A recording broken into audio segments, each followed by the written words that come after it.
BSKY card योजना बंद करंतु नाही बोली राज्य सरकार किछि एभली दाबी आनिचंती कांग्रेस। तेबे पूर्वतन मुख्यमंत्री नवीन पट्टनायक द्वारा लागू करा जायतिबा कोनोसी जनहितर योजना को बंद न करा जाऊ एने कांग्रेस विधायक पवित्र साउंटा राज्य सरकार निकट में दाबी करिसंती।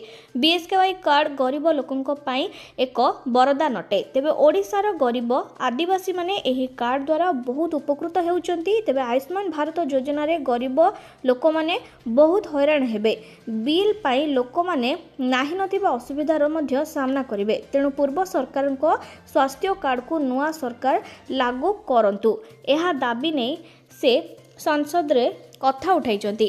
तेबे वर्तमान समय रे चर्चा हेउची जे बीएसकेवाई कार्ड को बंद करा जाय मार्च मासरू आयुष्मान भारत योजना रो कार्ड लागू करा जिवो जेउथरे कि प्रथमे आपनकु हातरू पैसा खर्च करी चिकित्सा करबा को पड़िबो। एहा परे आपण हेल्थ इंश्योरेंस भली सरकार को पाखरे जाई आपनको बिल नै सेठी आपनको बिल को बा पेमेंट को क्लेम करि परिबे। एही सब जिंस को दृष्टि रे रखी एबे कांग्रेस तरफ दाबी करा जाउची जे बीएसकेवाई योजना को बंद न करा जाउ।